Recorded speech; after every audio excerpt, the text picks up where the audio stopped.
नमस्कार, good morning, जोहार। झारखंडी Hindi news में आपका स्वागत है। झारखंड की तमाम छोटी बड़ी खबर जानने के लिए चैनल को सब्सक्राइब, वीडियो को लाइक और झारखंड के आप किस जिले से वीडियो को देख रहे हैं या कमेंट में जरूर लिखें। चलिए जानते हैं आज की पहली और बड़ी खबर। 28 को सीएम देंगे 56 लाख महिलाओं को तोहफा, मैया योजना की राशि होगी ट्रांसफर।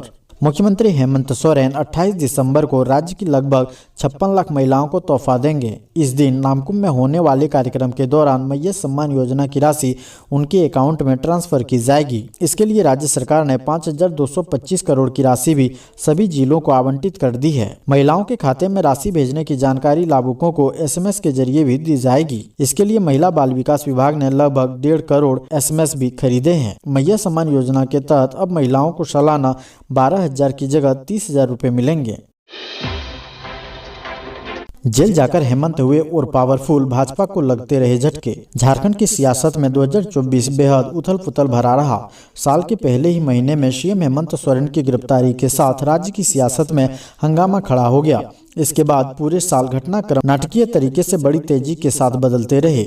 यह झारखंड के इतिहास में पहला साल रहा जब सीएम पद के लिए 3 बार शपथ ग्रहण समारोह आयोजित हुआ। दल बदल, इस्तीफा, बगावत से जुड़ी घटनाओं ने सियासत में खूब सनसनी मचाई तो सियासी मंच पर कई नए चेहरों का अवतार भी हुआ। चुनावी साल होने के कारण नेताओं के बीच तलक जुबानी जंग भी खूब हुई। 2024 की 1 जनवरी को जब लोग नए साल के जश्न में डूबे थे, तब गांडे सीट के झामुमो विधायक सरफराज अहमद के इस्तीफे की खबर आई। उनके इस्तीफे के साथ ही झारखंड के सत्ता शीर्ष में बड़ी तब्दीली की चर्चा ने जोर पकड़ा। दरअसल सीएम हेमंत सोरेन को आशंका हो गई थी कि जमीन घोटाले में ईडी उन्हें गिरफ्तार कर सकती है। ऐसी सूरत में उन्होंने खुद की जगह पत्नी कल्पना सोरेन को सीएम की कुर्सी सौंपने का प्लान बनाया। इसी प्लान के तहत सरफराज अहमद ने विधानसभा की सीट खाली की ताकि उनकी सीट से कल्पना सोरेन को विधायक और फिर सीएम बनाया जा सके। भाभी सीता सोरेन के विरोध की वजह से हेमंत यह प्लान पूरी तरह अंजाम तक नहीं पहुंचा पाए। हालांकि सरफराज अहमद की खाली की गई गांडे सीट से उपचुनाव लड़कर कल्पना सोरेन पहली बार विधायक बनी और इसके बाद वह सत्ता के गलियारे में छा गई। पेट्रोल डीजल पर टैक्स लगाने का कोई भी प्रस्ताव नहीं, बोले वित्त मंत्री। राज्य के वित्त मंत्री राधाकृष्ण किशोर ने पेट्रोल डीजल पर टैक्स लगाने की संभावनाओं से साफ इनकार कर दिया है। इस मसले पर कहा कि ऐसा कोई प्रस्ताव नहीं है। केंद्र खुद विमान के ईंधन पर टैक्स वसूलना चाहती है। राजस्थान में हुए GST काउंसिल की बैठक में झारखंड सरकार ने इसका विरोध भी किया है। उन्होंने कहा कि झारखंड को GST से कंपनसेशन भी नहीं मिल पा रहा है। हवाई जहाज के ईंधन से मिलने वाला वैट राज्य का राजस्व बढ़ाने का एकमात्र स्रोत भी है। इस नुकसान झारखंड को मंजूर नहीं है। झारखंड NHM में होगी 6,951 नियुक्तियां। इन पदों के लिए जल्द निकलेगा विज्ञापन, तैयारी शुरू। राष्ट्रीय स्वास्थ्य मिशन के अधीन विभिन्न स्वास्थ्य कार्यक्रमों के सफल संचालन को लेकर झारखंड में रिक्त पड़े 6,951 पदों पर नियुक्ति की जाएगी। इसे लेकर झारखंड NHM की ओर से तैयारी शुरू कर दी गई है। मिशन के जिला स्तरीय और राज्य स्तरीय कुल पदों के करीब 42% पद रिक्त पड़े हुए हैं। स्वास्थ्य कार्यक्रमों के सही तरीके से संचालन के लिए इन पदों को भरने की तैयारी है। इसके लिए शीघ्र विज्ञापन जारी करने का आदेश दिया गया है। जिन पदों पर नियुक्ति की जानी है उनमें staff nurse, ANM, pharmacist, lab technician, ophthalmic assistant, radiographer, hospital manager, block programmer manager, block accountant manager आदि शामिल है। बोकारो में जयराम महतो और उनके समर्थक CCL प्रबंधन से क्यों भिड़े, जमकर हुई तू-तू मैं। बोकारो में डुमरी विधायक जयराम महतो और उनके समर्थक CCL प्रबंधन से भिड़ गए। इस दौरान दोनों पक्षों की ओर से जमकर तू-तू मैं हो गई। दरअसल जयराम महतो के समर्थक बेरमो के CCL डोरी एरिया अंतर्गत सेंट्रल कॉलोनी मकोली में क्वार्टर नंबर D2 में अचानक घुस गए। उस वक्त CCL प्रबंधन वहां रह रहे कुछ लोगों को जगह खाली कराने आया था। प्रबंधन का आरोप है कि वे लोग उस जगह पर अवैध कब्जा किए हुए हैं।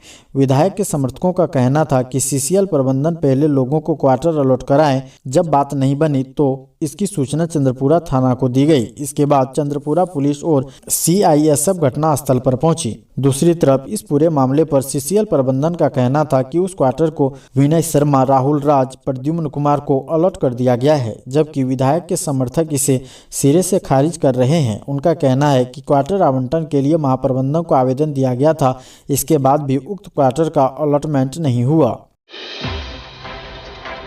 अवैध संबंध में चाकू से गोदकर युवक की हत्या, शव खेत में गाड़ा।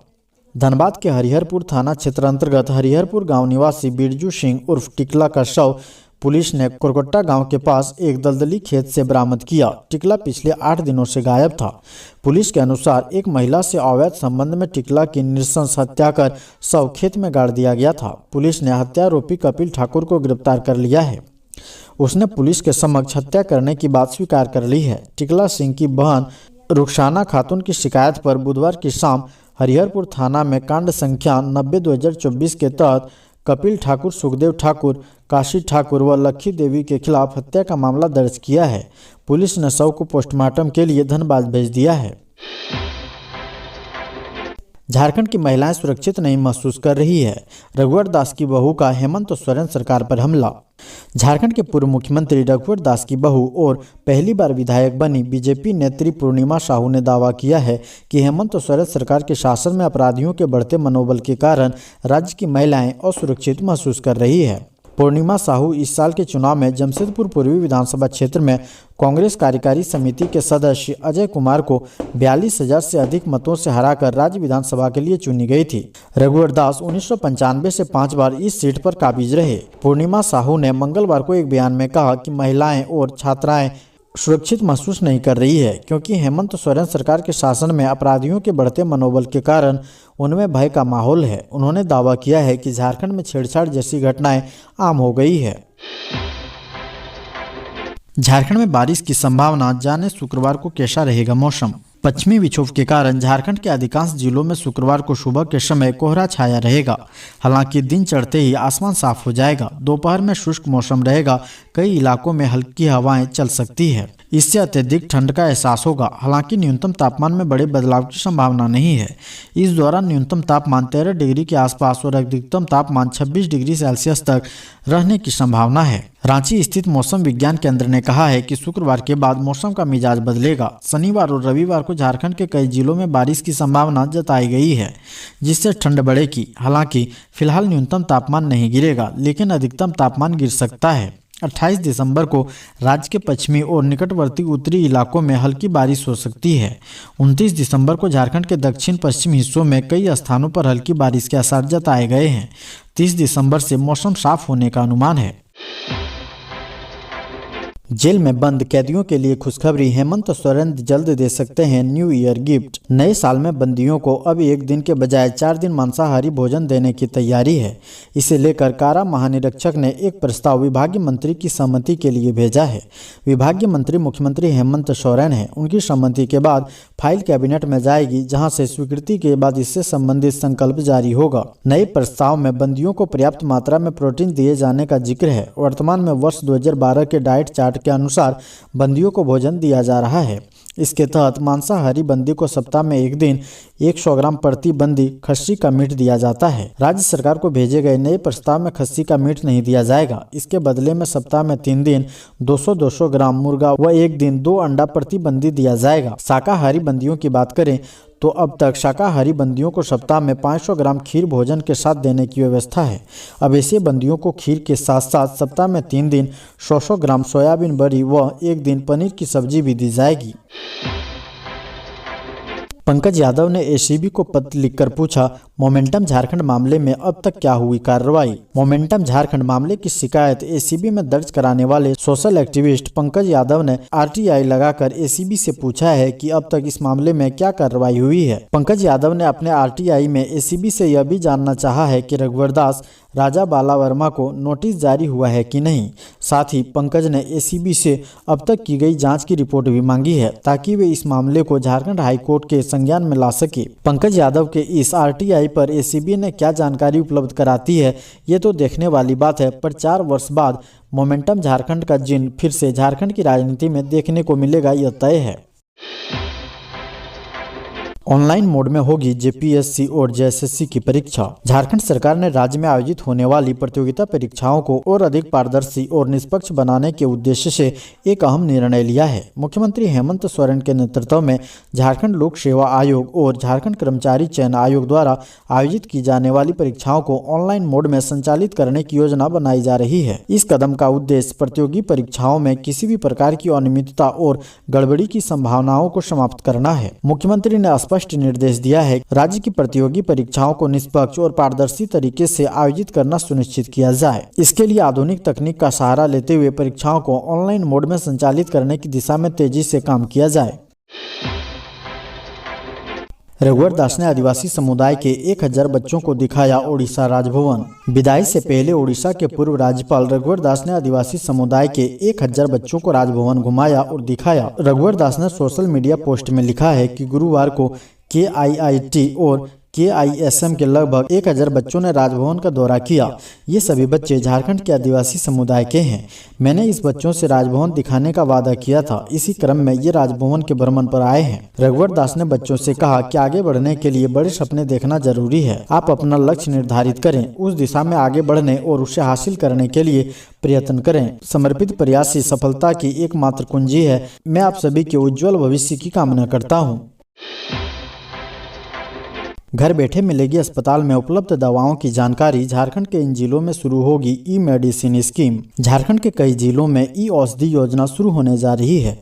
जिन जिलों में इसका संचालन होना है उनमें रांची, लोहरदगा, गुमला, हजारीबाग, गोड्डा, गढ़वा, गिरिडीह, बोकारो और धनबाद जिले का नाम शामिल है। इसके शुरू होने के बाद फायदा ये होगा कि आपको बस एक क्लिक पर घर बैठे ही अस्पताल में उपलब्ध दवाओं की जानकारी मिल सकेगी। स्वास्थ्य, चिकित्सा और परिवार कल्याण विभाग ने आयुष्मान आरोग्य मंदिर में ई-औषधि योजना लागू करने का निर्देश दिया है। आयुष्मान भारत डिजिटल मिशन के तहत इस सिस्टम को लागू किया जाना है। ड्रग्स एंड वैक्सीन डिस्ट्रीब्यूशन को इस योजना को शुरू करने को कहा गया है। इससे संबंधित पत्र जारी कर कहा गया है कि वे मुख्य चिकित्सा पदाधिकारी को इसे लेकर दिशा निर्देश जारी करें।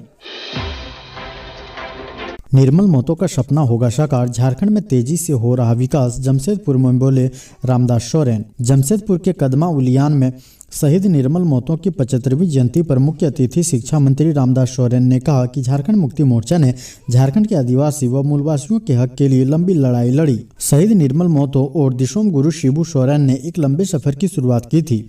निर्मल महतो के शहीद होने के बाद शिबू सोरेन ने उनके आदर्शों को आगे बढ़ाया और उनके काम को मंजिल तक पहुंचाया, तब जाकर झारखंड का निर्माण हुआ। आज बिहार, पश्चिम बंगाल और उड़ीसा समेत अन्य राज्यों में भी शहीद निर्मल महतो की जयंती मनाई जा रही है। जाम्बो निर्मल दा के सपनों को साकार करने के लिए कटिबद्ध है। सरकारी कर्मचारियों को हेमंत सरकार ने दिया ये बेहतरीन तोहफा। खबर सुनते ही आ गई लोगों के चेहरे पर मुस्कान। हेमंत सरकार ने अपने कर्मचारियों के लिए महंगाई भत्ते को मूल वेतन के 50% से बढ़ाकर 53% करने की घोषणा की है। नई दरें 1 जुलाई 2024 से प्रभावी होगी। और पेंशन भोगियों के लिए महंगाई राहत में भी 3% की बढ़ोतरी की गई है, जिससे यह 53% हो गई है। सीएम हेमंत सोरेन की अध्यक्षता में हुई कैबिनेट की बैठक में इस बढ़ोतरी के प्रस्ताव को मंजूरी दी गई। अधिकारियों ने बताया कि इस फैसले से राज्य भर के 3 लाख से अधिक कर्मचारियों और पेंशन भोगियों को फायदा होगा। गुमला में गलती से गोली चलने से 8 साल की बच्ची घायल। झारखंड के गुमला जिले में बंदूक से गलती से गोली चल जाने से 8 साल की एक लड़की घायल हो गई। एक वरिष्ठ पुलिस अधिकारी ने बृहस्पतिवार को बताया कि लड़की आईईडी विस्फोट में घायल नहीं हुई है, जैसे कि मीडिया के एक वर्ग ने अपनी खबरों में दावा किया है। पुलिस अधीक्षक ने बताया कि मंगलवार को पूर्वाह्न करीब 11 बजे जंगली जानवरों और पक्षियों को भगाने के लिए इस्तेमाल की जाने वाली बंदूक गलती से चल गई, जिससे अनुष्का नाम की बच्ची घायल हो गई। उन्होंने बच्ची के आईईडी विस्फोट में घायल होने की खबरों को खारिज किया।